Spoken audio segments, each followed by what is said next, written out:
Assalamualaikum warahmatullahi wabarakatuh. Innal hamdalillah nahmaduhu wa nasta'inuhu wa nastaghfiruh wa na'udzu billahi min shururi anfusina wa sayyiati a'malina. May yahdihillahu fahuwal muhtadi wa may yudlil falan tajida lahu waliyyan mursyida. Asyhadu an la ilaha illallah wahdahu la syarika lah wa asyhadu anna Muhammadan 'abduhu wa rasuluhu alladzi la nabiyya ba'dah. Wa qala Allah subhanahu wa ta'ala Ya ayyuhalladzina amanu taqullaha haqqa tuqatih wa la tamutunna illa wa antum muslimun. Wa qala azza man qala Ya ayyuhalladzina amanu taqullaha wa qulu qawlan sadida yuslih lakum a'malakum wa yaghfir lakum dhunubakum wa may yuti'illaha wa rasulahu faqad faza fawzan 'azima. Ya ayyuhan nasu taqu rabbakumul ladzi khalaqakum min nafsin wahidah wa khalaqa minha zawjaha وبث منهما رجالا كثيرا ونساء واتقوا الله الذي تساءلون به والأرحام إن الله كان عليكم رقيبا أما بعد إن أصدق الحديث كتاب الله وخير الهدي هدي محمد صلى الله عليه وسلم وشر الأمور محدثاتها وكل محدثة بدعة وكل بدعة ضلالة وكل ضلالة في النار. Kaum muslimin dan kaum muslimat, para pemirsa Rosyad TV dimanapun Anda berada, Alhamdulillah kembali kita bertemu dalam kajian kitab Fiqh Tarbiyatil Abna. Para pemirsa, kita di kajian lalu telah membahas tiga, ya, di mana di mana sebagai seorang ayah, ya, hendaklah dia mengajarkan doa-doa yang ada dasarnya dari Rasulullah Sallallahu Alaihi Wasallam. Sebagaimana para sahabat, ya, juga mengajarkan seperti itu. Seperti Sa'ad bin Abi Waqqas mengajarkan kepada anaknya doa yang pernah dia dengar dari Rasulullah Sallallahu Alaihi Wasallam. Seperti Allahumma inni a'udzubika minal jubni wa a'udzubika min an uradda ila ardhil umur wa a'udzubika min fitnatid dunya wa a'udzubika min fitnatil qabr. Demikian juga ikhwah Abu Bakar radhiyallahu anhu mengajarkan kepada anaknya, ya, Abu Bakrah mengajarkan kepada anaknya doa yang pernah diajarkan Rasulullah sallallahu alaihi wasallam kepada beliau, yaitu Allahumma inni a'udzubika minal kufri wal faqr wa adzabil qabr. Demikian juga ikhwah rahimanallahu wa iyyakum, Rasulullah sallallahu alaihi wasallam juga pernah mengajarkan langsung doa, ya, yang dibaca di setiap penghujung salat, yaitu Allahumma a'inni ala dzikrika wa syukrika wa husni ibadatik. Juga jangan sampai terluput sebagai kita orang tua untuk mengajarkan kepada anak-anak kita yaitu akhlak. Wa kadzalika fa'allim auladakal ahadits allati tahuthu ala jamilil khuluqi wa karimis khisali wa jaidi at-tawa'. Demikian juga ajarkanlah kepada anak-anak Anda yaitu hadis-hadis yang berisikan akhlak-akhlak ataupun yang menyuruh untuk memiliki akhlak yang mulia, mengajarkan akhlak mulia, budi pekerti yang luhur. Wa kadzalika 'allimhum ma yahtajuna ilaihi min ahaditsil ahkami wa nahwiha wa nahwi dzalik. Demikian juga ajarkan mereka yaitu apa saja yang mereka butuhkan dari hadis-hadis yang menjelaskan tentang hukum-hukum syariat. Demikian ikhwah. Ya, ketika hadis Rasulullah sallallahu alaihi wasallam yang berisikan misalnya tentang akhlak, tentang moral yang baik, seperti bagaimana terhadap orang tua, bagaimana terhadap tetangga, bagaimana cara berbicara misalnya, ya, maka kita bacakan hadis-hadis itu sehingga si anak ini mengetahui bahwasanya apa yang kita ajarkan kepada mereka itu bukan aturan kita, tapi itu merupakan aturan Rasulullah Sallallahu Alaihi Wasallam. Itu adalah yang dimaui oleh Rasulullah Sallallahu Alaihi Wasallam, yang tentunya Rasulullah ketika mengajarkan kita akhlak-akhlak itu itu akan kembali keuntungannya untuk kita, bukan untuk orang lain. Dan tentunya untuk meraih ridho Allah Subhanahu wa taala. Karena Rasulullah SAW pernah mengatakan, khairukum ahsanukum khuluqan. Sebaik-baik kalian adalah orang yang paling baik akhlaknya. Makanya kalau kita lihat banyak sekali hadis-hadis Rasulullah Shallallahu Alaihi Wasallam yang mengajarkan kita tentang masalah sikap, ya, terutama sikap terhadap orang tua, ya, sebagaimana telah kita pelajari, sikap terhadap tetangga, sikap terhadap sesama karib kerabat.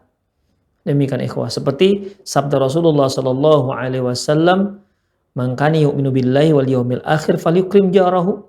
Barang siapa yang beriman terhadap Allah dan hari akhirat, hendaklah dia muliakan tetangganya. Memuliakan tetangga ini merupakan akhlak yang terpuji yang diajarkan dalam Islam.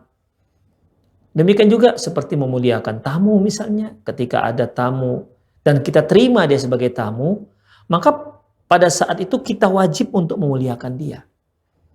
Ya kalau dia mau bertamu ke rumah kita, kemudian kita memang tidak bisa untuk menerimanya, berarti memang kita nggak wajib.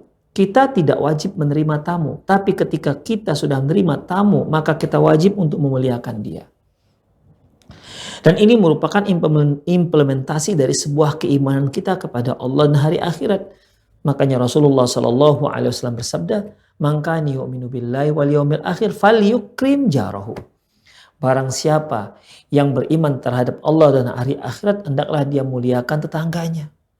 Demikian juga sebaliknya, ketika kita mau bertamu ke rumah seseorang, tapi dia nggak terima misalnya, mungkin dikarenakan kita juga kita tidak ada janji dengan dia, kita datang tiba-tiba misalnya, ternyata ketika kita datang ke rumahnya, dia mengatakan dia sibuk, ya tidak bisa terima tamu pada saat itu, maka kita sebagai tamu ada akhlaknya. Apa itu? Itu kita harus kembali. Ya jangan kita ngotot memaksakan diri bahwasanya kita akan bertamu. Jangan sampai kita memaksakan tuan rumah untuk menerima kita sebagai tamu. Ini tentunya akhlak yang buruk. Makanya Allah katakan, wa idza qila lakum murji'u farji'u. Kalau si tuan rumah mengatakan pulanglah, artinya kembalilah, artinya dia tidak bisa menerima tamu saat itu, maka farji'u, maka silakan kamu kembali. Jangan ada rasa sakit hati, ya demikian ikhwah. Atau mungkin dia nggak terang-terangan tidak bisa menerima kita, tapi ucapan kita, salam kita tidak dijawab misalnya. Maka Rasulullah Shallallahu Alaihi Wasallam memberikan kita aturan, salamlah 3 kali. Kalau seandainya sudah 3 kali ucapan salam tidak juga ada jawaban, pulang. Demikian ikhwah. Dan terkadang kan ada tuan rumah itu dia punya punya keberanian walaupun untuk berhadapan dengan tamunya misalnya, ya. Dia punya keberanian, punya nyali mengatakan, "Maaf ya Bang, maaf ya Pak, hari ini saat ini saya belum bisa menerima tamu karena kesibukan saya begini." Ya, ada yang seperti itu sehingga si tamu bisa memaklumi atau mungkin nggak memaklumi karena sudah berada di depan rumah. Kadang-kadang ada juga seperti itu ikhwah. Ya datang tiba-tiba, tidak telepon, tidak ada janji, tiba-tiba datang. Ketika nggak terima dia marah-marah. Ya ini karena nggak tahu akhlak. Nggak tahu akhlak sebagai tamu. Demikian. Tidak mengerti akhlak sebagai orang yang ingin bertamu dan tidak diterima. Demikian ikhwah. Jangan marah-marah. Dan ada orang yang mungkin dia segan untuk menolak. Tapi dia tetap nggak bukakan pintu. Dia tidak ucapkan, dia tidak jawab salam tersebut. Itu tandanya secara halus dia tidak bisa menerima tamu pada waktu itu dikarenakan mungkin kesibukan atau apalah kegiatannya, ya. Atau mungkin dia sedang istirahat, dia nggak bisa terima tamu. Maka kita setelah kita mengucapkan salam 3 kali, nggak ada jawaban, maka silakan pulang. Sebagaimana yang pernah dilakukan oleh Abu Musa al-Asy'ari ketika dia datang ke rumah Umar bin Khattab radhiyallahu anhu, dia ucapkan salam 3 kali, kemudian dia pulang. Ya. Dia ucapkan salam 3 kali dan tidak ada jawaban, beliau pulang. Kemudian keesokan harinya, Umar bin Khattab menanyakan kepada Abu Musa al-Asy'ari tentang kenapa dia pulang. Ya, kenapa dia pulang? Dia tidak tunggu Umar bin Khattab keluar dari rumahnya. Kata Abu Musa al-Asy'ari bahwasanya dia pernah mendengar hadis itu. Ya, seorang yang datang ke rumah seseorang diucapkan salam 3 kali, kalau nggak jawab maka pulang. Demikian ikhwah. Jadi yang seperti ini kita ajarkan kepada anak-anak kita. Ya, mungkin kita sebagai orang yang menerima tamu dan mungkin juga kita sebagai orang yang akan menjadi tamu. Demikian ikhwah. Ketika kita mau bertamu, apa saja adab yang harus kita perhatikan? Demikian ikhwah, tidak boleh berdiri menghadap pintu. Hendaklah berdiri itu di sebelah di kusen pintu kanan atau kiri, tidak boleh menghadap pintu. Kemudian mengetuk pintu misalnya ini kita sudah ada janjian nih, sudah terima jam sekian insya Allah datanglah kita, pintu sedang tertutup, maka kita boleh mengetuk. Kemudian mengetuknya juga tidak boleh sambil menghadap ke pintu. Demikian ikhwah, kita ucapkan salam setelah dibukakan pintu, ya. Kemudian kita belum boleh masuk walaupun salam kita sudah dijawab, kecuali setelah kita minta izin. Adkhul, bolehkah saya masuk? Maka kalau dikatakan silakan Pak masuk, maka masuklah kita. Demikian ikhwah. Jadi itu merupakan akhlak. Ketika kita mau bertamu ke rumah seseorang, kita ucapkan salam, lantas dia menjawab salam kita, jawaban salam itu bukan berarti izin untuk masuk. Izin untuk masuk itu tersendiri. Makanya ikhwah rahimanallahu wa iyyakum, Allah Subhanahu wa taala firman, "Ya ayyuhalladzina amanu la tadkhulu buyutan ghayra buyutikum hatta tasta'nisu wa tusallimu ala ahliha." Wahai orang yang beriman, janganlah kamu masuk ke rumah yang bukan rumahmu sampai engkau minta izin dan mengucapkan salam kepada si penghuninya. Jadi ada dua di situ, salam dan minta izin. Oleh karena itu, kalau sekedar jawaban salam itu bukan izin untuk masuk. Makanya perlu minta izin. Demikian ikhwah. Adkhul, bolehkah saya masuk? Nah, demikian ikhwah rahimanallahu wa iyyakum. Itu akhlak namanya, ya. Itu akhlak ketika bertamu. Ajarkan kepada anak kita bagaimana akhlak ketika kita bertamu. Ya, akhlak ajarkan kepada mereka karena ini merupakan hadis-hadis yang mengajarkan kepada mereka, kepada kita bagaimana menjadi seorang yang memiliki akhlak yang mulia. Atau seperti yang kita bahas tadi, yang kemarin itu wasiat daripada Luqmanul Hakim kepada anaknya, di mana tidak usah teriak-teriak. Karena Allah mengatakan inna anqaral aswati la sautul hamir. Sesungguhnya suara yang paling buruk adalah suara keledai. Itulah ikhwah. Itu merupakan hadis-hadis ataupun dalil-dalil yang terkait dengan akhlak. Jadi kita bacakan dalil-dalil ini harapannya agar kiri kita dan anak kita sama-sama mau menjalankan hadis ini, ya, sama-sama ingin menjalankan hadis ini. Demikian ikhwah. Jadi si anak itu tahu bahwasanya ini bukan budaya. Ya, akhlak ini bukan budaya. Tapi ini merupakan wahyu dari Allah Subhanahu wa taala. Wahyu kedua, yaitu dari hadis Rasulullah sallallahu alaihi wasallam. Wa ma yantiqu 'anil hawa in huwa illa wahyu yuha. Tidaklah Rasulullah itu berbicara dari hawa nafsunya, tapi itu merupakan wahyu yang diwahyukan kepada Allah Subhanahu wa taala kepada beliau. Demikian ikhwah. Jadi ajarkan apa saja yang terkait dengan akhlak. Demikian juga ajarkan terkait dengan masalah hukum-hukum, hadis-hadis yang terkait dengan hukum. Kita berikan contoh misalnya hukum menyentuh wanita yang bukan mahram.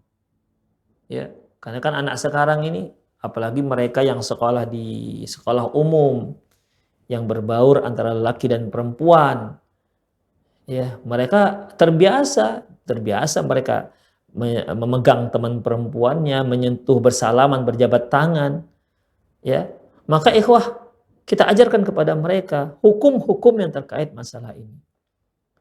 Seperti sabda Rasulullah sallallahu alaihi wasallam, li ayyuta'ana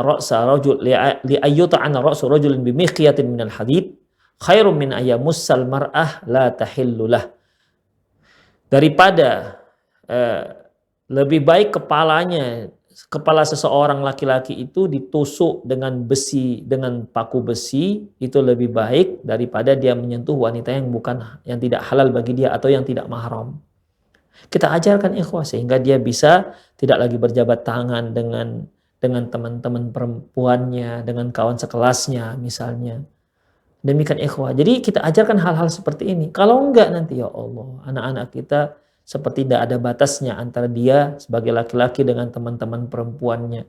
Seolah-olah sama saja antara laki-laki dan perempuan. Dan tentunya ini akan merusak akhlak anak kita. Ya tentunya ya sebaiknya, bukan sebaiknya, dia sudah sewajibnya kita sebagai orang tua untuk memilih-milih sekolah tempat pendidikan anak-anak kita sebagaimana yang telah kita pelajari bahwasanya faktor guru dan sekolah, teman-teman sekolah itu sangat berpengaruh terhadap pendidikan dan akhlak seorang anak. Demikian ikhwah rahimanallahu wa iyyakum. Dan hukum-hukum yang lainnya. Ya, banyak sekali hukum-hukum yang terkait dengan syariat Islam yang harus dipelajari oleh anak kita. Dan kita ajarkan, kalau bisa kita yang ajarkan. Kemudian wa kadzalika fa'allim abna'akal fiqh fiddin. Demikian juga ajarkan anak-anak Anda itu fiqh fiddin, yaitu fikih dalam agama. Artinya ajarkan kepada mereka bagaimana cara memahami agama. Fa innan nabiyya sallallahu alaihi wasallam yaqul, karena Nabi sallallahu alaihi wasallam pernah bersabda, may yuridillahu bihi khairan yufaqihu fiddin. Barang siapa yang Allah Subhanahu wa taala inginkan kebaikan dari dia, yufaqihu fiddin, maka Allah akan pahamkan, Allah akan berikan dia pemahaman dalam masalah agama. Demikian ikhwah. Jadi di sini Rasulullah katakan may yuridillahu bi khair. Barang siapa yang Allah inginkan kebaikan untuknya. Khairan di sini ikhwah, inginkan kebaikan maksudnya di barang siapa yang Allah inginkan kebaikan. Kebaikan di sini ikhwah rahimanallahu wa iyyakum, yaitu yang Allah inginkan dia agar dia mengetahui hikmah diciptakannya manusia. Sehingga dia mengetahui, seorang anak mengetahui dia itu hidup untuk apa. Dia Allah ciptakan untuk apa. Wa ma khalaqtul jinna wal insa illa liya'budun. Tidak aku ciptakan jin dan manusia kecuali hanya untuk beribadah kepadaku. Jadi apabila Allah Subhanahu wa taala ingin kebaikan untuk orang tersebut, untuk seseorang. Ketika Allah Subhanahu wa taala ingin agar orang tersebut baik, ya, agar orang tersebut mengetahui hikmah dia diciptakan, agar orang tersebut tahu bahwasanya tujuan hidup dia hanya untuk mentauhidkan Allah Subhanahu wa taala, maka yufaqihu fiddin. Allah akan fakihkan dia dalam masalah agamanya. Karena ikhwah, yang terpenting dari yang paling penting dalam masalah agama Islam yaitu masalah tauhid. Ketika dia mahir, ketika dia bisa melaksanakan sholat secara sunnah Rasulullah Sallallahu Alaihi Wasallam, dia menutup aurat sesuai dengan sunnah Rasulullah Sallallahu Alaihi Wasallam, dia sudah melaksanakan haji sesuai dengan sunnah Rasulullah SAW, tapi dia tak bertauhid atau dia melakukan kesyirikan, maka semua itu tidak ada gunanya sama sekali.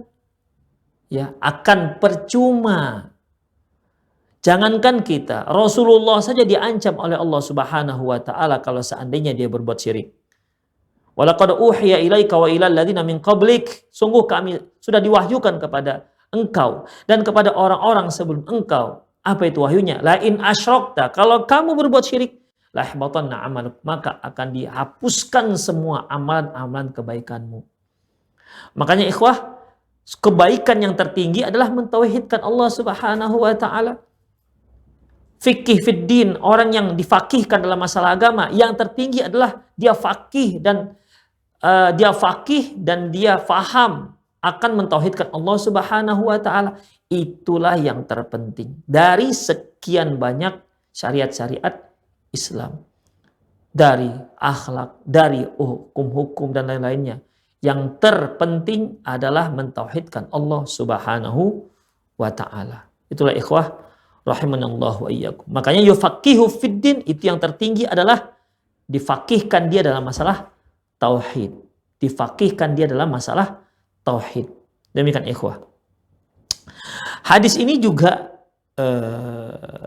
memberi kita spirit agar kita senantiasa menuntut ilmu. Ya. Karena ketika Allah Subhanahu wa taala menginginkan kebaikan dari kita, Allah akan fahamkan kita dalam masalah agama. Lantas kalau nggak kita menuntut ilmu, dari mana kita faham?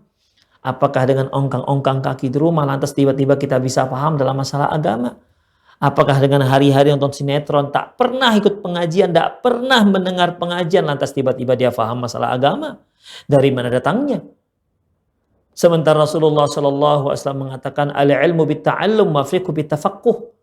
Ilmu itu dengan cara belajar. Jadi kalau kita ingin mengetahui syariat Islam, kita ingin mengetahui tauhid, kita ingin mengetahui apa itu syirik, kita ingin mengetahui apa saja yang diwajibkan oleh Allah Subhanahu wa taala kepada kita ingin mengetahui apa saja yang diharamkan oleh Allah Subhanahu wa taala kepada kita, harus tuntut ilmu. Ya, nggak bisa dengan hari-hari hanya nonton film, nonton bola, kemudian tiba-tiba dia mengetahui apa yang diharamkan oleh Allah. Nggak bisa. Al-ilmu bitta'allum. Ilmu itu dengan cara belajar. Dapat ilmu kita itu dengan cara belajar, bukan dari mimpi. Ya, bukan dari mimpi. Mimpi itu bukan ilmu. Demikian ikhwah rahimanallahu wa iyyakum. Oleh karena itu, ya, kalau ada orang yang katanya tiba-tiba menjadi orang alim, itu nggak mungkin ikhwah. Sepanjang sejarah Islam, tidak ada orang alim itu yang nggak belajar. Ulama-ulama kita dari ulama mazhab yang 4 yang terkenal, ya, seperti Imam Abi Hanifah, Imam Malik bin Anas, Imam Muhammad bin Idris Asy-Syafi'i, Imam Ahmad bin Hanbal, siapa lagi imam yang lain seperti Ishaq Ibn Rahway, kemudian Sufyan ibn Uyainah, Sufyan Ats-Tsauri. Mereka ini semua menjadi seorang yang alim terkenal, yang sangat berkah ilmunya, dan sampai sekarang kita rasakan keberkahan mereka, itu belajar. Imam Al-Bukhari yang merupakan yang sekarang kata para ulama, dia memiliki buku Sahih Bukhari, yaitu afdalul kitab ba'da kitabillah. Sebaik-baik kitab setelah kitabullah yaitu Sahih Bukhari. Demikian Imam Bukhari itu bagaimana kok sampai peringkat seperti itu? Apakah dia dengan duduk-duduk, dengan ongkang-ongkang kaki tiba-tiba dia bisa menyusun Sahih Bukhari? Tidak, ikhwah. Dia belajar. Dia belajar. Bahkan dia seorang anak yatim. Ibunya, dia belajar dari mulai daerah lahir dia di Bukhara, kemudian ibunya membawa dia ke Mekah untuk belajar. Bayangkan ikhwah. Ya. Untuk belajar. Jadi kita belajar tuh akan banyak pengorbanan. Banyak pengorbanan yang harus kita korbankan untuk belajar, ikhwah. Ya. Banyak pengorbanannya. Demikian, dari mulai waktu, dari mulai dana, dari apa saja, ikhwah. Mungkin harus dikorbankan keluarga dikarenakan perhatian kita kepada ilmu. Demikian. Jadi itu semua untuk mendapatkan ilmu, dan semua itu dilakukan dengan cara belajar. Demikian ikhwah. Ya, yufaqihu fiddin. Seorang tidak akan bisa faqih dalam agama tanpa belajar. Al-ilmu bitta'allum wal fiqhu bittafaqquh. Fikih itu didapatkan setelah kita mempelajari ilmu fikih, berupaya untuk memahami agama. Maka jadilah dia seorang yang faqih. Demikian ikhwah. Jadi secara implisit hadis ini memberi kita spirit agar kita senantiasa menuntut ilmu. Apalagi ada hadis yang sahih yang jelas, yaitu talabul ilmi fardhatun ala kulli muslim. Menuntut ilmu merupakan wajib atas setiap muslim. Yarfa'illahu alladhina amanu minkum walladhina utul ilma darajat. Allah mengangkat orang-orang yang beriman di antara kalian, dan mengangkat orang-orang yang diberi ilmu beberapa derajat. Ini keutamaan orang yang diberi ilmu oleh Allah Subhanahu wa taala. Dan ingat, ilmu tidak akan bisa didapati kecuali dengan cara belajar. Demikian ikhwah rahimani Allah wa iyyakum. Dan ilmu yang didapati tidak akan ada manfaatnya kalau tidak diamalkan. Ya. Kalau tidak diamalkan, karena ilmu itu tujuan akhirnya adalah diamalkan, bukan sekedar untuk memperbanyak ma'rifat, untuk memperbanyak maklumat yang ada di kepala kita, bukan hanya itu. Ya, bukan hanya itu, dan itu akan percuma dia kalau tanpa diamalkan. Demikian ikhwah rahimanallahu wa iyyakum. Wa hadhi ba'dul ahadithi an Rasulillah sallallahu alaihi wasallam allati yanbaghi an tuhfaz. Berikut hadis-hadis Rasulullah sallallahu alaihi wasallam yang sudah layak untuk dihafal, Wa qad da'an Nabiyyu sallallahu alaihi wasallam li hambati sunnatih.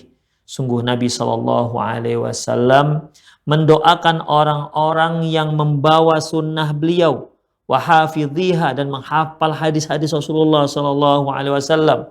Faqal, beliau mengatakan, naddarallahu ra'an sami'a minna hadithan fahafidhahu hatta yuballighahu ghairahu. Sungguh Allah Subhanahu wa taala mencerahkan seseorang, artinya mencerahkan wajahnya. Ya, mencerahkan wajahnya sampai Sufyan ibnu Uyainah pernah mengatakan, yaitu mamin ahadin yatlubul ilm illa fi wajhi nadrah. Tidak ada seorang pun yang menuntut ilmu hadis kecuali di wajahnya ada cahaya. Jadi orang-orang yang belajar hadis Rasulullah SAW itu di wajahnya ada cahaya. Walaupun dia orang yang berkulit hitam, yang berwajah hitam, namun karena dia karena dia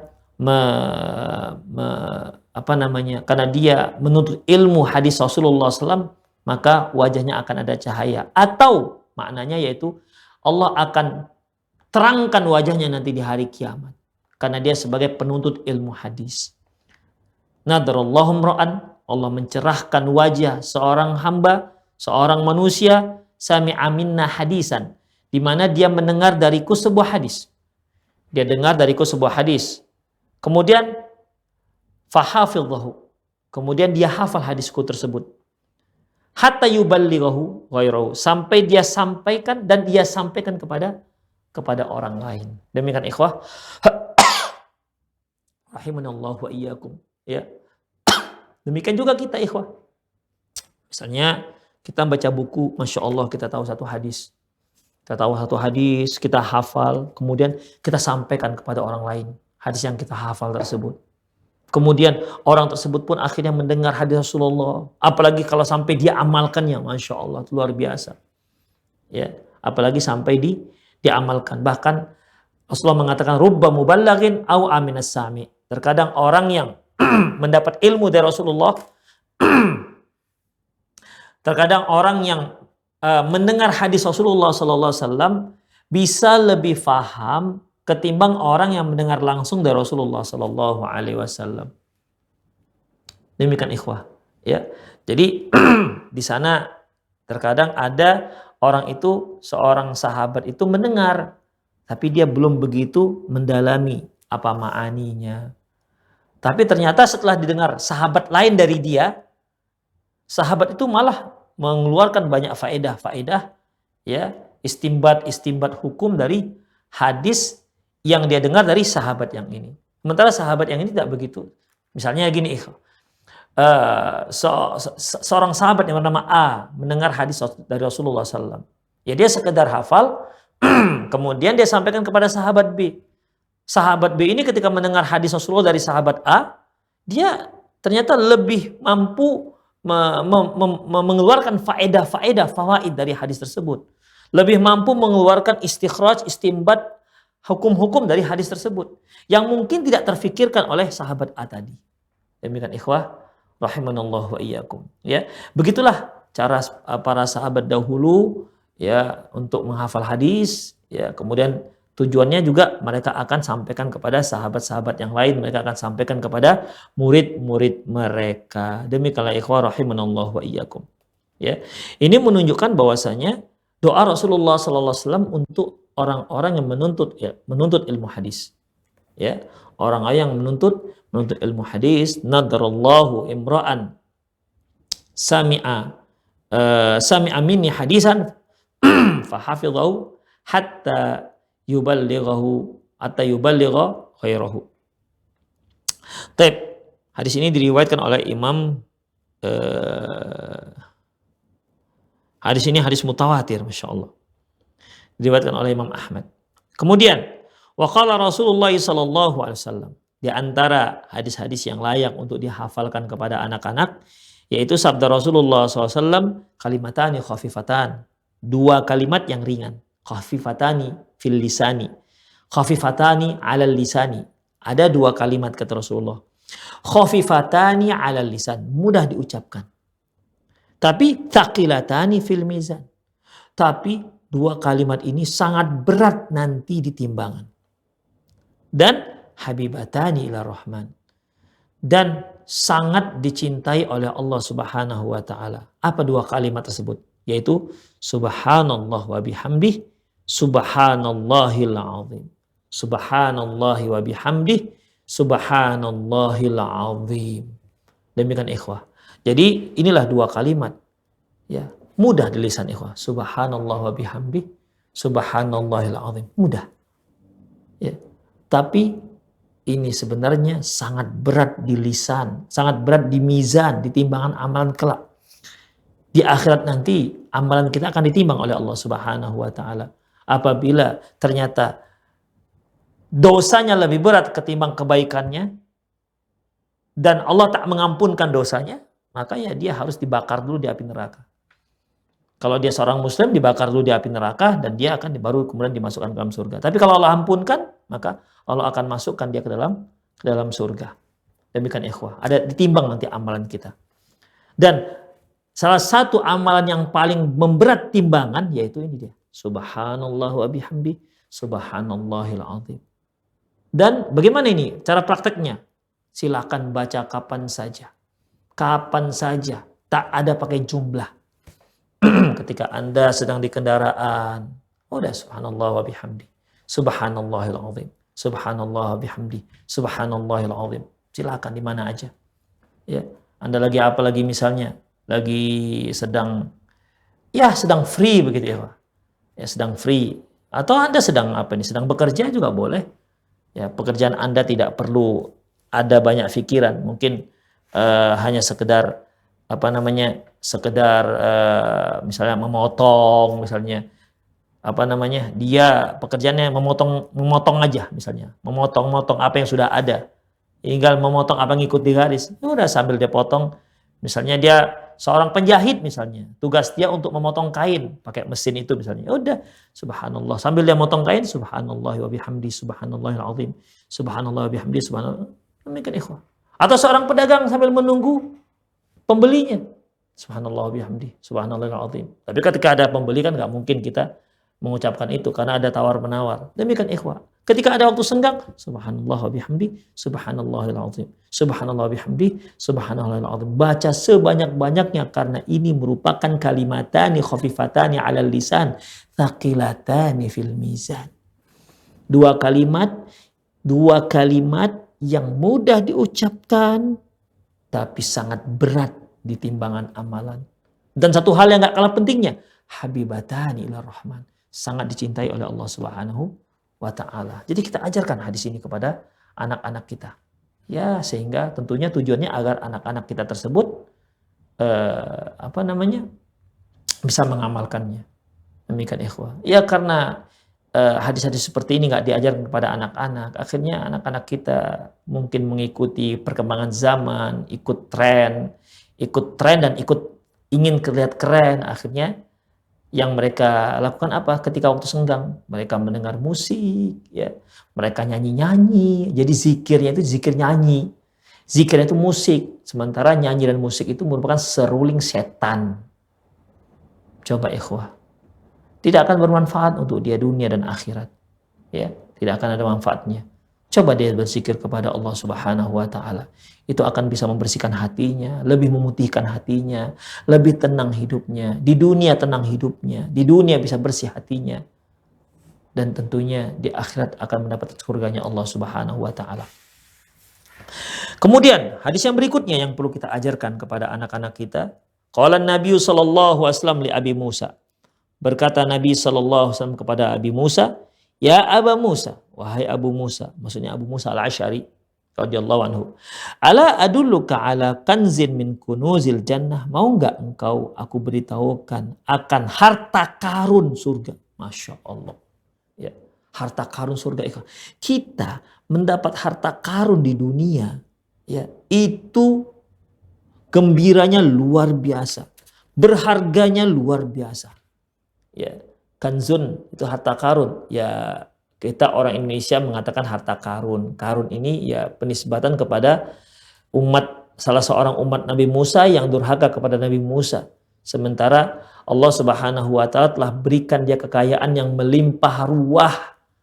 Tapi ketika dia diajak oleh Nabi Musa untuk beriman kepada Allah dan bersyukur kepada Allah atas rezeki yang Allah limpahkan kepada dia, dia mengatakan, qala innama utituhu ala ilmin indi. Ini aku dapati dikarenakan kehebatan ilmuku dalam mengolah harta kekayaan dia.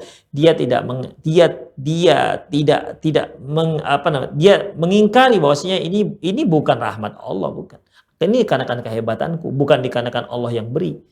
Demikian ikhwah. Akhirnya Allah Subhanahu wa taala marah. Ya, fakhasafna bihi wa bidaril ard. Maka kami tenggelamkan dia dan sekaligus harta-hartanya. Tenggelam di muka bumi. Tenggelam ke dalam bumi. Makanya orang Indonesia kalau dia mencangkul tanah, ada harta, maka dikatakan harta karun. Itu menunjukkan ikhwah harta yang berharga. Ya. Kanuz itu harta yang terpendam, kanzun. Nah, itu di dunia, kanzun ini satu hal yang sangat berharga. Apalagi ini ikhwah, kanzun min kunuzil jannah. Harta karunnya surga. Masya Allah. Ya. Maukah engkau? Ala aduluka ala kanzin min kunuzil jannah. Ya Abu Musa, maukah engkau aku tunjukkan salah satu daripada harta karunnya surga? Qultu bala ya Rasulullah. Kata Abu Musa al-Asy'ari, tentu ya Rasulullah, siapa yang gak suka? Ya. Apa itu? Beliau mengatakan, qul la haula wala quwata illa billah. Katakan la haula wala quwata illa billah. Demikian ikhwah. Jadi kita memperbanyak la haula wala quwata illa billah. La haula wala quwata illa billah. La haula wala quwata illa billah. Berarti kita sedang memperbanyak harta karun kita di surga. Jadi Ustadz hanya sekedar memperbanyak harta karun di surga. Kitanya, ya maksudnya kalau banyak harta karun kita di surga, ya kita masuk surga, itu maksudnya. Bukan hanya sekedar harta karun kita yang banyak. Maksudnya kitanya juga lebih mudah untuk masuk ke dalam surga. Demikian ikhwah. Ketika kita masuk surga, maka fasilitas kita itu luar biasa. Dikarenakan apa? Ucapan la haula wala quwata illa billah. Bayangkan ikhwah. Rahimani Allah wa iyyakum. Jadi kalau kita merasa miskin di dunia, janganlah sampai miskin di akhirat. Ya. Jangan sampai miskin di akhirat. Kalau kita ngontrak, gak pernah punya rumah, sampai meninggal di dunia, jangan sampai tak punya rumah. Apalagi kalau sampai rumahnya di neraka. Na'udzubillah min dzalik. Demikian ikhwah. Dan Allah Subhanahu wa taala tidak memberikan kita syarat yang banyak, yang berat untuk mendapatkan harta karun surga. Hanya mengucapkan la haula wala quwata illa billah. Tapi itulah ikhwah, kita jarang dan kita lalai untuk mengucapkannya. Mengucapkan la haula wala quwata illa billah. Coba bayangkan ikhwah rahimanallahu wa iyyakum, dua kalimat yang mudah diucapkan tapi berat timbangannya. Subhanallah bihamdi, subhanallahil azim. Kemudian harta karunnya surga, la haula wala quwata illa billah. Ini kan suatu hal yang memang Allah berikan, Allah anugerahkan kepada kita bagaimana agar kita mudah masuk ke dalam surga. Demikian ikhwah rahimanallahu wa iyyakum. Kita lanjutkan lagi. Wa kana an-nabiyyu sallallahu alaihi wasallam idza akhadha madja'ahu minal lail qala, dan Nabi apabila beliau mulai beranjak ke pembaringannya pada malam hari, beliau mengatakan bismikallahumma amutu wa ahya. Dengan nama Engkau ya Allah, aku mati dan aku hidup. Aku mati dan aku hidup. Artinya ketika kita tidur, itu dianggap kita sedang mati. Ya. Wa idza stayqadha qala, apabila bangun, beliau mengucapkan alhamdulillahilladzi ahyana ba'dama amatana wa ilaihin nusyur. Ketika kita bangun, kita mengucapkan segala puji bagi Allah. Alhamdulillah, segala puji bagi Allah. Atas apa? Ahyana. Karena Allah masih memberikan kita kehidupan. Ba'dama amatana, setelah mematikan kita. Artinya apa ikhwah rahimanallahu wa iyyakum? Ya. Kita itu baru mati. Kita tidur, itu kita baru mati. Dan alhamdulillah kita terbangun. Allah Subhanahu wa taala masih memberi kita kesempatan untuk bangun, untuk hidup kembali. Ketika Allah beri kesempatan kita untuk hidup kembali, artinya kita masih bisa untuk menambah khazanah pahala kita. Kalau kita punya dosa, kita masih punya kesempatan untuk bertaubat kepada Allah Subhanahu wa taala. Bertaubat kepada Allah Subhanahu wa taala. Karena berapa banyak orang yang tidur tapi tak bangun-bangun. Demikian ikhwah. Tak bangun-bangun. Begitu tidur terus, rupanya mati dia. Tak bangun lagi. Dia tidak punya kesempatan untuk memperbaiki kehidupannya.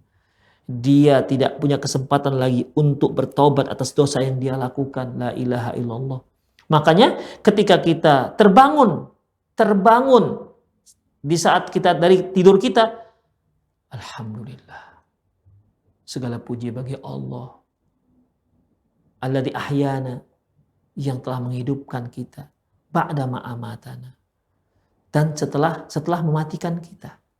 Dan satu hal, wa ilaihun nusyur, dan kepadanya kita akan kembali. Artinya apa ikhwah? Walaupun kita baru dihidupkan oleh Allah Subhanahu wa taala setelah kita mati, kita baru dihidupkan Allah Subhanahu wa taala setelah kita mati, tapi ingat, wa ilaihin nusyur, kita akan kembali kepada Allah Subhanahu wa taala. Allah beri kita kesempatan. Ya, kesempatan hidup, ingat, kalian sekarang hidup. Tapi apapun ceritanya, kalian akan kembali kepada Allah Subhanahu wa taala.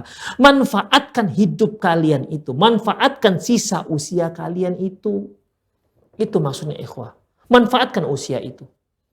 Jangan kalian gunakan sisa usia kalian itu untuk maksiat. Yang rugi kalian sendiri. In ahsantum li anfusikum. Kalau kalian baik, berarti kalian baik untuk diri kalian sendiri. Wa in asatum falaha. Kalau kalian berbuat buruk, ya kalian berarti telah menzalimi diri kalian sendiri. Demikian, manfaatkan hidup kalian. Alhamdulillahilladzi, segala puji bagi Allah. Alladzi ahyana, yang telah menghidupkan kita. Ba'da ma amatana, setelah mematikan kita. Wa ilaihin nusyur. Kembali Allah ingatkan, wa ilaihin nusyur. Seolah Allah mengatakan, memang kalian masih belum sampai ajal. Kalian sekarang masih mendapat kesempatan untuk hidup. Tapi ingat, wa ilaihin nusyur. Kepadanya lah kita akan kembali. Kita akan mempertanggungjawabkan semua amalan-amalan kita. Artinya, mati tetap membayang-bayangi kita.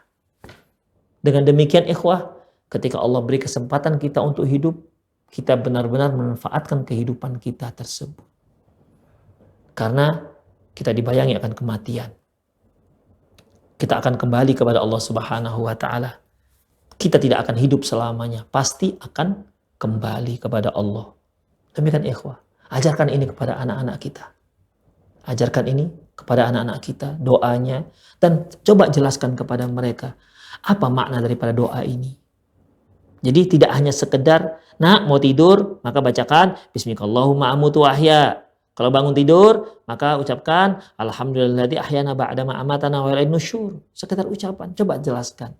Jelaskan kepada mereka apa makna doa ini, apa pentingnya doa ini. Sehingga si anak ketika membaca ini, dia bisa memahami tujuan daripada membaca doa ini. Wa kana idza dakhala khala, dan beliau apabila masuk ke WC, beliau mengucapkan Allahumma inni a'udzubika minal khubusi wal khaba'is. Ya Allah, aku berlindung kepadamu dari setan laki-laki dan setan perempuan. Karena memang di WC itu merupakan markasnya setan. Ya, WC merupakan markasnya setan, WC merupakan tempat setan. Karena di situ banyak bertumpuk, banyak mengandung najis-najis. Dan setan sangat suka dengan yang namanya najis, yang namanya kotoran. Demikian ikhwah. Makanya ketika kita masuk WC, karena bagaimanapun manusia itu, WC itu merupakan kebutuhan primer bagi seorang manusia. Karena apapun ceritanya dia pasti akan membuang hajatnya. Nah, tempat pembuangan hajat di situ, itu tempat berkumpulnya setan. Sementara kan kita tahu, setan itu, iblis itu, dia tujuannya hanya untuk menyesatkan, hanya untuk memudaratkan umat manusia. Demikian ikhwah. Nah, dan kita datang ke tempat mereka. Kita datang ke markas mereka. Makanya Allah Subhanahu wa taala berikan kita protek. Ya. Supaya kita terproteksi dari gangguan-gangguan setan-setan ini. Makanya diajarkanlah kita doa, yaitu Allahumma inni, ya Allah, Allahumma inni a'udzubika, ya Allah aku berlindung kepadamu minal khubuthi, dari gangguan setan laki-laki, wal khaba'ith, dan setan perempuan. Sehingga dengan membaca ini, insya Allah kita tidak akan diganggu oleh setan-setan yang ada di WC tersebut. Wa 'allaman Nabiyyu sallallahu alaihi wasallam Abu Bakr du'aan yad'u bi fi salatih. Nabi sallallahu alaihi wasallam juga mengajarkan kepada Abu Bakar doa yang dia ucapkan ketika salat. Faqala lahu, dia mengatakan, Allahumma inni zalamtu nafsi zulman katsira. Katakan ya Abu Bakar, Allahumma inni, ya Allah, sesungguhnya aku zalamtu nafsi zulman katsira. Ya Allah, sesungguhnya aku sudah banyak menzalimi diriku sendiri. Menzalimi diri sendiri maksudnya ikhwah, mengakui dosa yang kita lakukan. Karena setiap dosa yang kita lakukan, ya, itu sama artinya kita sedang menzalimi diri kita sendiri. Seperti yang sering saya singgung bahwasanya, ya, bahwasanya setiap perkara yang dilarang itu berdosa, itu dosa. Dan setiap dosa itu pasti bermudarat untuk umat manusia. Semua perkara yang dilarang, yang diharamkan oleh Allah itu pasti berbahaya untuk manusia jika mereka melakukannya. Demikian ikhwah. Jadi yang namanya manusia pastilah ada dosa. Ya. Yang namanya manusia pastilah ada dosa, dan dosa manusia itu banyak. Dan semakin taat seseorang kepada Allah, maka dia akan merasa semakin banyak dosanya, ikhwah. Itulah dia. Kita tahu bagaimana Abu Bakar radhiyallahu anhu, orang terbaik setelah Rasulullah sallallahu alaihi wasallam. Beliau ini adalah salah seorang daripada al-mubasysyir bil jannah, seorang yang diberitakan Rasulullah masuk ke dalam surga, dijamin masuk surga. Abu Bakar fil jannah, Umar fil jannah, kata Rasulullah. Abu Bakar itu masuk surga, Umar masuk surga, Utsman fil jannah, Utsman masuk surga, dan beberapa sahabat yang lainnya. Sudah dengan jelas-jelas Rasulullah katakan mereka itu masuk surga. Dan ketahuilah ikhwah, seorang semakin bertakwa kepada Allah, semakin taat kepada Allah, maka dia akan semakin merasa dosanya banyak. Makanya orang sekaliber Abu Bakar ini ikhwah, doanya coba diajarkan Rasulullah lagi. Allahumma inni zalamtu nafsi zulman katsira. Ya Allah, sungguh aku telah menzalimi diriku dengan banyak sekali kesalahan-kesalahan, dengan banyak dosa. Begitu ikhwah. Ya, beda kan dengan kita-kita ini. Kita banyak dosa, tapi perasaannya sedikit aja dosa kita. Maka istighfar pun jarang-jarang. Baca doa ini juga jarang-jarang. Demikian, karena kita nggak merasa dosa kita. Kalaupun kita merasa itu dosa, kita merasa udah dosa biasa. Padahal para sahabat dahulu melihat satu dosa itu bagaikan gunung yang akan menimpa dia. Takutnya luar biasa. Kita melihat dosa bagaikan lihat lalat yang nemplok di hidung kita. Tinggal kita kipaskan saja sudah. Satu hal yang ringan menurut kita dosa. Makanya tak merasa banyak dosa. Demikian ikhwan. Makanya semakin kasar hati seseorang, dia pun merasa semakin suci. Semakin bersih hati seseorang, dia akan merasa semakin banyak dosanya. Seperti Abu Bakar radhiyallahu anhu. Wala yaghfiru dzunuba illa anta. Ya Allah, tidak ada yang mengampuni dosa kecuali Engkau. Faghfirli maghfiratan min indik. Ya Allah, ampunilah aku, berilah aku keampunan darimu. Warhamni, dan rahmatilah aku, sayangilah aku, innaka antarul ghafur rahim, sungguhnya Engkau Maha Pengasih lagi Maha Penyayang. Demikian ikhwah, itulah beberapa doa, ya, beberapa doa ataupun beberapa akhlak yang bisa kita ajarkan kepada anak-anak kita. Kita bacakan hadisnya, kita ajarkan kepada anak kita doa tersebut. Upayakan juga ajarkan makna daripada doa-doa tersebut, sehingga anak kita bisa merenungkan, mentadabburkan doa-doa tersebut. Demikian ikhwah, aku qouli hadza wa astaghfirullah li wa lakum wa lisal muslimin innahu wal ghafur rahim. Bagi para pemirsa yang ingin bertanya, Anda boleh boleh telepon langsung dengan nomor yang sudah ada tertera di layar televisi Anda, atau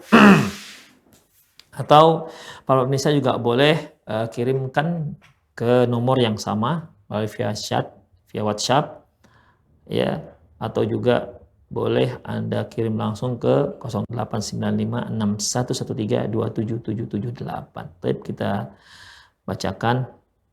Assalamualaikum Ustaz, izin bertanya, bolehkah membelikan mainan yang berhubungan dengan superhero orang kafir seperti boneka Spiderman dan lain-lain? Kami sudah terlanjur membelikannya bagi anak kami. Syukron, jazakumullah. Ikhwah rahimanallah, Allahu a'lam bissawab.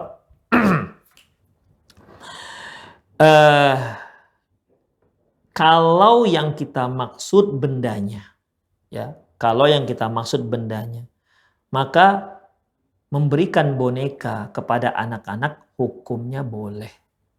Ya, walaupun para ulama di situ ada berbeda pendapat, ya, berbeda pendapat dalam mengartikan hadis dari Aisyah radhiyallahu anha ketika itu beliau punya boneka kuda yang bersayap. Rasulullah mengatakan, "Ma hadza ya Aisyah?"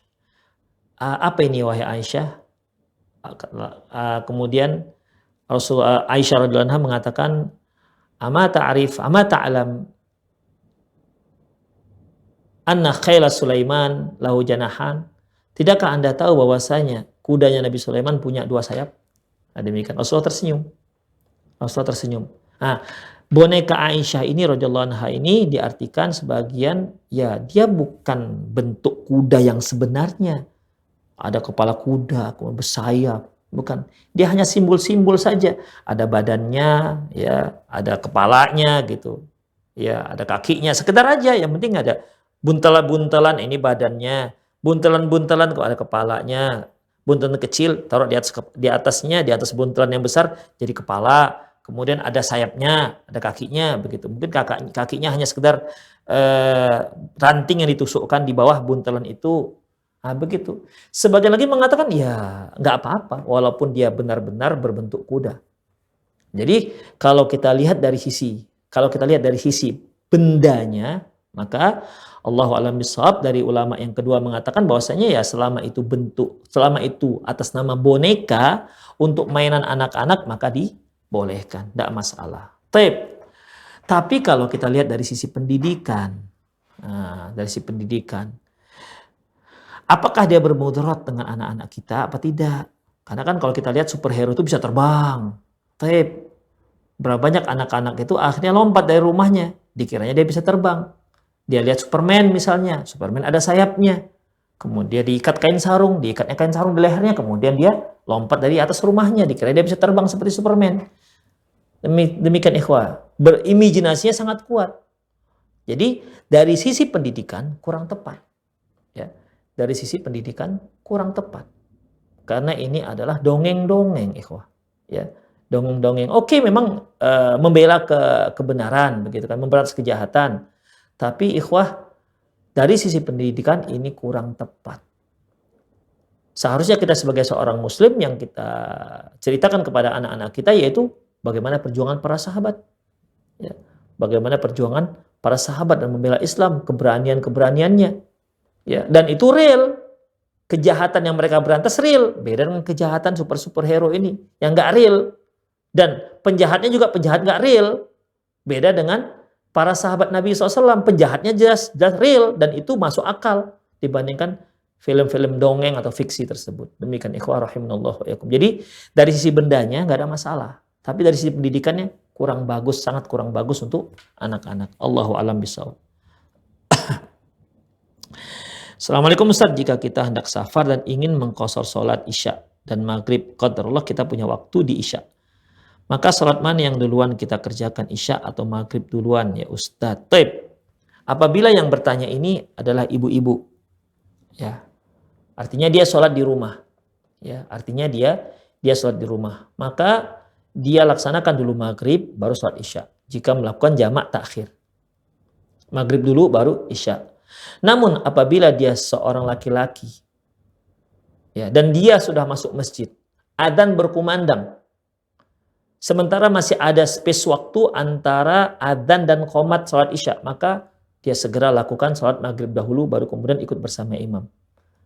Nah, bagaimana kalau seandainya dia juga ternyata begitu sampai di masjid, imam sudah takbiratul ihram sholat isya, sementara dia belum sholat maghrib. Ini bagaimana ikhwah? Para ulama berbeda pendapat di sini. Ada yang mengatakan bahwasanya ya dia tetap berniat sholat maghrib walaupun imamnya sholat isya. Loh, bagaimana caranya? Dia sholat maghrib, imam sholat isya. Sholat isya kan 4 rakaat. Sementara bukankah Rasulullah mengatakan innama ju'ilal imam yu'tamma bihi, sungguhnya imam itu dijadikan untuk diikuti. Kalau imam 4 rakaat, isya 4 rakaat, sementara dia maghrib 3 rakaat, nggak akan mungkin maghrib ditambah jadi 4 rakaat. Itu bagaimana? Oleh karena itu ikhwah, sebagian mengatakan ini yang disebutkan Syekh Ali bin Abdul Hamid, Syekh Ali bin Hazm bin Abdul Hamid rahimahullah, yang wafat karena kena COVID-19. Semoga Allah Subhanahu wa taala menjadikan beliau termasuk salah seorang yang mati syahid. Karena salah seorang yang syahid itu termasuk orang yang meninggal dikarenakan sakit paru-paru, dan COVID-19 ini termasuk yang diserangnya adalah sesak di paru-paru. Semoga Allah Subhanahu wa taala mengumpulkan kita semua dalam surganya kelak bersama beliau insyaallah. Baik, apabila sebagaimana fatwa beliau, ya, ada dua cara beliau, yaitu kita yang belum sholat maghrib sementara imam sudah takbiratul ihram sholat isya, maka kita tetap masuk di rakaat pertama terus bersama imam. Di rakaat ketiga imam kan naik itu ke rakaat keempat, maka kita tetap duduk di rakaat ketiga, kemudian tunggu imam sampai tasyahud dan berbarengan sama-sama salamnya. Jadi kita 3 rakaat, imamnya 4 rakaat. Atau kita tunggu imam sampai di rakaat kedua, baru kita masuk. Baru kita masuk, kemudian ya berakhir sholat bersama imam. Allahu a'lam bissawab. Ikhwah, itu saja kajian kita, semoga bermanfaat. Sepertinya tidak ada lagi ya. Tidak ada lagi. Demikian, semoga bermanfaat. Aku qouli hadza wa astaghfirullah li wa lakum wa lisal muslimin innahu wal ghafurur rahim. Kita akhiri dengan doa kafatul majlis. Subhanakallahumma bihamdik asyhadu an la ilaha illa anta astaghfiruka wa atubu ilaik. Wa sallallahu ala nabiyyina Muhammad wa ala alihi wa ashabihi ajma'in. Wa akhiru da'wana alhamdulillahirabbil alamin. Assalamualaikum warahmatullahi wabarakatuh.